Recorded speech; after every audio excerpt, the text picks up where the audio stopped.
আল্লাহ রাসূল বলেন দাজ্জাল এরকম ফিতনা হয়ে আসবে যে সে মানুষ কতল করবে আবার জীবিত করবে, মারবো আবার জীবিত করবো।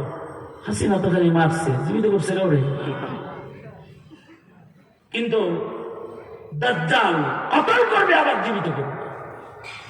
এক হাতে জান্নাত আর এক হাতে দোজখ, এক হাতে পানি আর এক হাতে আগুন। পানি পান করবে তার কাছ থেকে, দোজখে পড়ে যাবে, তার আগুনে পড়ে যাবে, জান্নাতে চলে যাবে। মা বাপ দেখাবে, মৃত মা বাপের জিয়ারত করাবে। কঠিন ঘটনা। এসে বলবে তোর মা মারা গেছে কবে? 10 বছর আগে। দেখতে মনে চায়? কার মা বাপ দেখতে মনে না চায়? দাজ্জালের অনুগত ইবলিস শয়তানের বিরাট একটা কাফেলা হবে। শয়তানের অনুগত শয়তান থাকে না, মোদির অনুগত হাসিনা থাকে না, এরকম থাকে না? অনুগত থাকে তো। দাজ্জালের অনুগত কিছু ইবলিস শয়তান থাকবে, যাদেরকে দাজ্জাল বলবে ওর মা বাবার আকৃতি ধরে সামনে দাঁড়া। মৃত মা বাবার আকৃতি ধরে সন্তানের সামনে দাজ্জাল দাঁড়াবে। যার কাছে ইলম নাই, যার কোরআন পড়ার জ্ঞান নাই, যার সোহবত নাই, বাতিল চিনার যোগ্যতা যার নাই, দুর্বল ইমানদারেরা এগুলো দেখে ইমান হারায় ফেলবে। আর যার ভেতরে কোরআন তেলাওয়াতের যোগ্যতা আছে, যার ঈমান আছে, যার আল্লাহ ওয়ালাদের সোহবতের মাধ্যমে ঈমানের পুখতিগি আছে, সে তখন বলবি রাত 1টার সময় বুঝে বুঝে দাজ্জাল করে চিনছিলাম ইলম দিয়া ইলমুল ইয়াকিন, আজকে চোখ দিয়া দেখা হইল আইনুল ইয়াকিন। তোর মতো জালিমের কাছে ইমানের দৌলতকে আমি বিক্রি করতে পারি না, জান দিব ইমান দিব না। দাজ্জালের কাছে গোটাল দিয়ে দিবে কিন্তু ইমান দিব না। বহরহাল ছোট ছোট আমল অনেক সময় নাজাতের উসিলা। এই যে বলে রয়েছেন ছোট্ট আমল কবুল করলে অনেক কিছু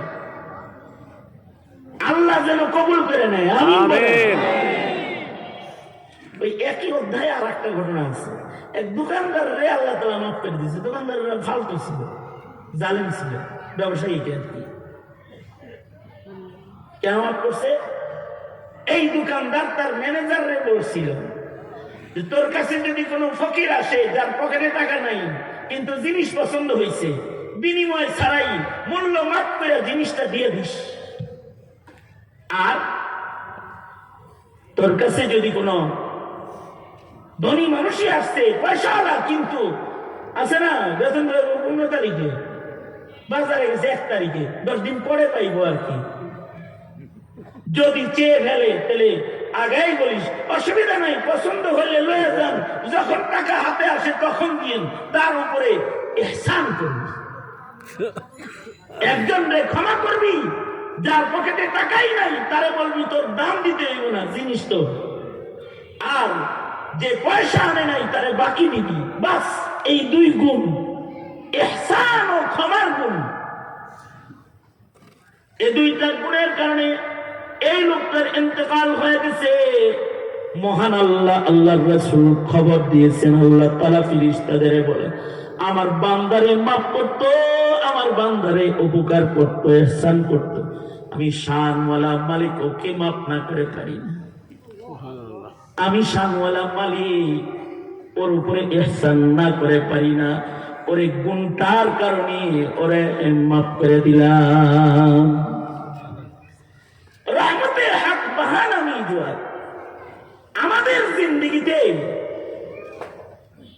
আমাদের আমল দিয়ে আল্লাহর জান্নাত আমরা নিয়ে নেব এমন এটা কঠিন। আল্লাহ যার হিসাব নিবে সে তো বিপদে পড়ে যাবে। এই বাহানা খারাপ করতে হইব যেন কোনটা উসিলায় যেন আমি ক্ষমা পাই।